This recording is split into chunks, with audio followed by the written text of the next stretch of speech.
네, 안녕하십니까. 개혁책방입니다. 오늘은 웨스트민스터 소요리 문답 70에서 75문답을 가지고 찾아뵙게 되었습니다.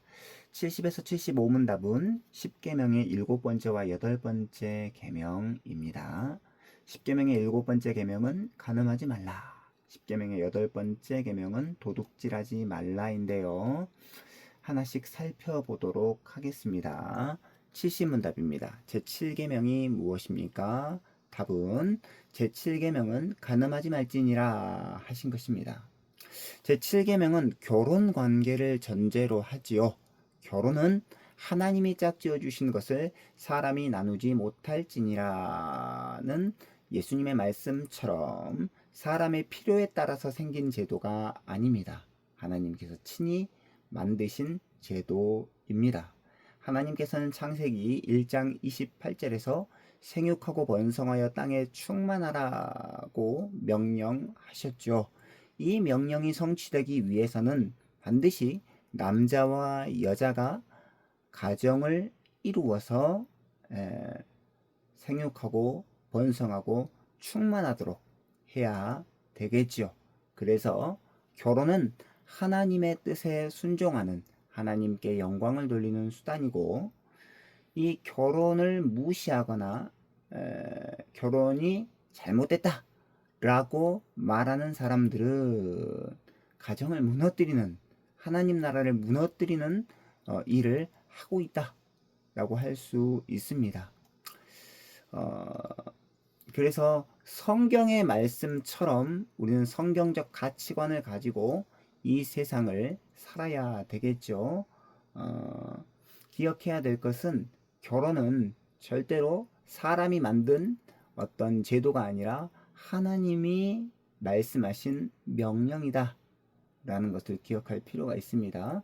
그러면 이제 71문답에서 제7계명이 명하는 것은 무엇입니까? 답은 이렇습니다. 제7계명이 명하는 것은 마음과 말과 행동에서 자신의 정조와 이웃의 성적 순결을 보존하라는 것입니다. 자, 제7계명이 명하는 것은 마음과 말과 행동에서 자신의 정조와 이웃의 성적 순결을 보존하라는 것이겠죠. 자, 72문답. 그러면 제7계명이 금하는 것은 무엇입니까? 제7계명이 금하는 것은 모든 부정한 생각과 말과 행동입니다. 간음하지 말지니라 라고 하는 이 명령을 통해서 우리는 간음죄가 얼마나 큰 것인지를 기억할 필요가 있습니다. 특별히 간통죄가 오늘날 폐지됐지 않았습니까? 간통죄 폐지에 대한 이야기를 잠시 드리면 조금 시간이 되었지만 2007년 10월 연예인 박모 씨는 자신의 아내 옥모 씨의 간통 혐의로 고소를 했죠. 옥 씨가 2006년 5월 파페라 가수 정모 씨와 간통을 저지른 혐의를 인정해서 불구속이 됐습니다. 옥 씨는 2008년 1월 30일 간통죄는 성적 자기결정권을 침해한다며 이 간통죄 형법 241조에 대한 위헌 법률 심판을 제청합니다. 그리고 10월 30일에 헌법재판소는 간통이 사회적 질서를 해치고 선량한 성도덕과 가족보장제도라는 취지에서 헌법 소원을 기각했다라고 판시합니다. 위헌 법률 심판이라는 것은 뭐냐면 법률 자체에 문제가 있다라고 여기면 그와 관련된 소송 당사자나 사건을 맡은 법원이 해당 법률에 대한 위헌 여부를 가려줄 것을 헌법재판소에 제청합니다. 이 판결에 대해서 사회에서는 헌법에 명시된 개인의 행복 추구권을 보장한다는 입장에서 국가가 간통을 형법으로 제어해서는 안 된다는 목소리가 지속되고요. 간통죄 처벌 규정을 다시 심사하여서 2015년 2월 26일 간통죄를 규정한 형법 241조 배우자가 있는 자가 간통한 때에는 2년 이하의 징역에 처한다가 헌법의 위헌임을 판결합니다. 그래서 62년 만에 간통죄가 폐지됐지 않았습니까? 자, 그래서 현재 시행되거나 오랫동안 시행되어 온 법률이라도 헌법 정신에 어긋난다라고 판단되는 법률은 위헌 법률 심판을 거쳐서 폐기될 수 있습니다. 아무리 간통죄가 폐지되었다 하지만 그렇지만 우리 성도들에게는요, 신앙과 행위의 무호한, 신앙과 행위의 유일한 법칙인 성경이 있습니다. 성경은 분명하게 간음하지 말라라고 말씀하고 있습니다. 특히 간음의 행동뿐만 아니라 그 마음과 생각 그리고 말에서까지 정조를 지키고 이웃의 성적 순결을 보존해야 한다라는 것을 우리는 기억해야 되죠. 그래서 뭐 간통죄가 폐지되고 여러 가지 우리나라의 법이 시대마다 바뀔 수는 있어요. 그렇지만 성경의 가치관과 성경의 계명보다 앞설 수 없습니다. 우리 믿는 그리스도인들은 하나님의 말씀처럼 간음하지 말라라고 하는 이 말씀처럼 간통죄가 폐지됐든 폐지되지 않았든 간음죄가 큰 죄다라는 것을 기억할 필요가 있습니다. 내 몸에 죄를 짓는 것뿐만 아니라 상대방의 몸에도 죄를 짓는 거기 때문에 간통죄가 굉장히 위험한 죄다, 큰 죄다라는 것을 기억할 필요가 있습니다. 자, 이어서 73문답입니다. 제8계명이 무엇입니까? 제8계명은 도둑질하지 말지니라 하신 것입니다.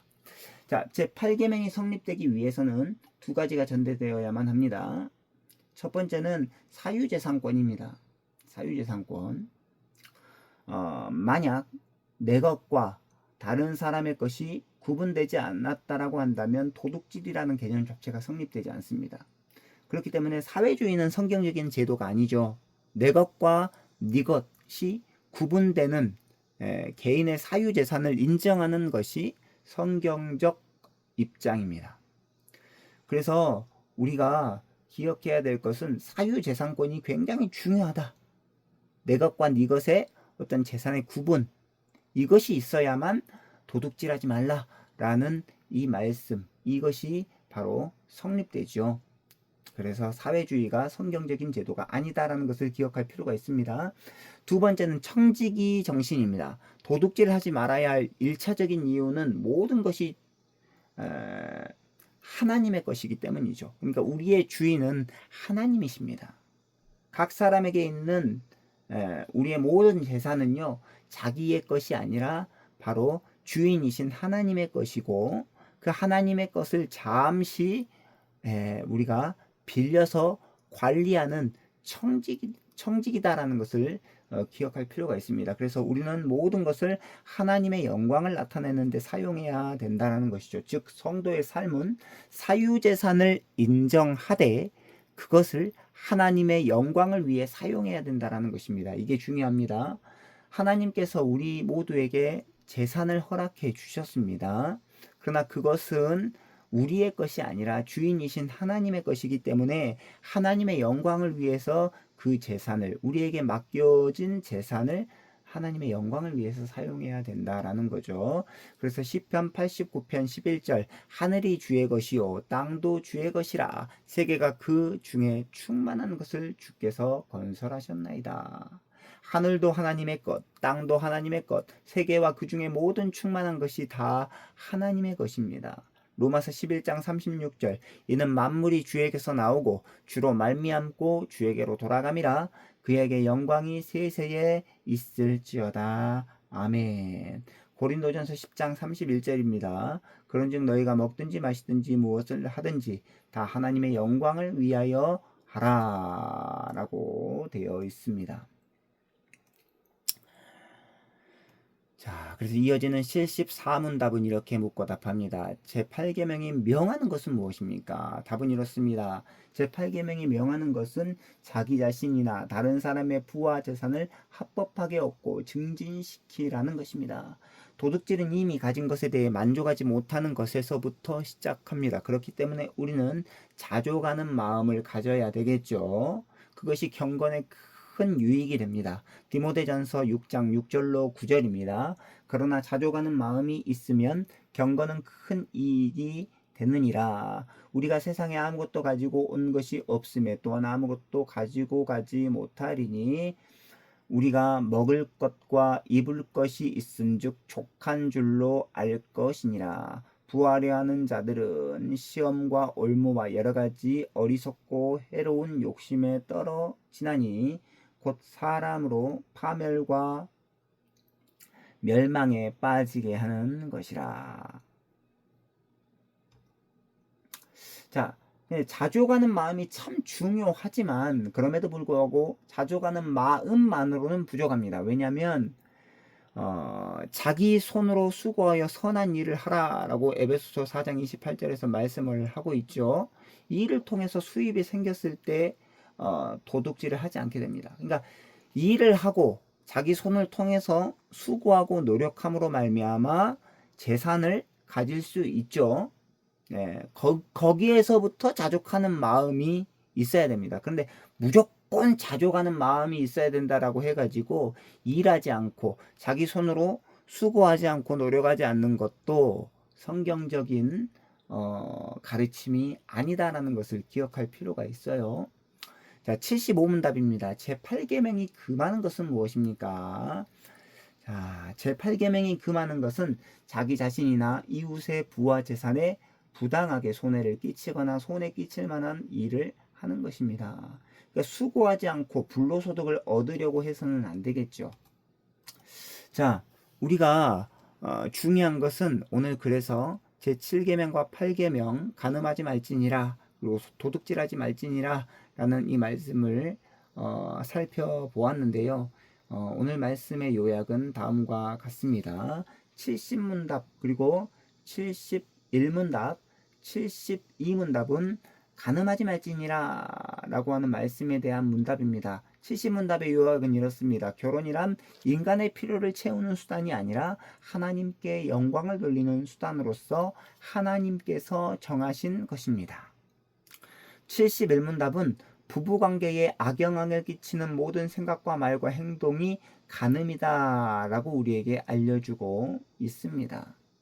그리고 72문답은 하나님께서 정하신 결혼의 원리에서 벗어나는 모든 것이 간음입니다.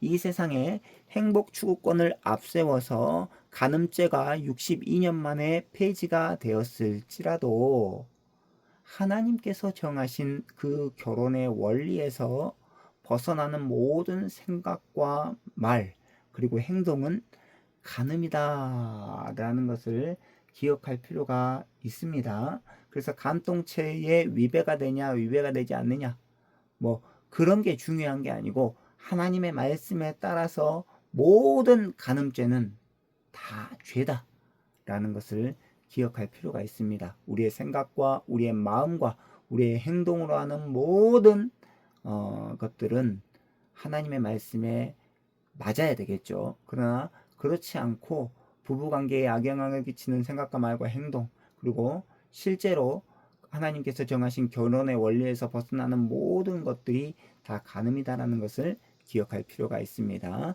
73문답은 73문답부터 75문답은 도둑질하지 말지니라 라는 계명에 관한 내용인데요. 73문답은 모든 도둑질, 모든 종류의 도둑질은 하나님을 향한 범죄입니다 라는 것을 가리키고 있고 74문답은 도둑질을 하지 않기 위해서는 자족하는 마음을 가져야 하고 성실하게 자기 일을 해야 합니다. 마지막 75문답 은밀하게 다른 사람의 재산에 피해를 주는 것도 도둑질이라고 여겨야 합니다. 그래서 오늘 10계명의 제7번째 계명 간음하지 말지니라 10계명의 8번째 계명 도둑질하지 말지니라 라는 내용에 대해서 우리가 함께 살펴보았습니다. 다음 시간에 또 계속해서 10계명의 나머지 9계명과 10계명의 내용을 가지고 찾아뵙도록 하겠습니다. 개혁책방 좋아요와 구독은 큰 힘이 됩니다. 감사합니다. 안녕히 계십시오.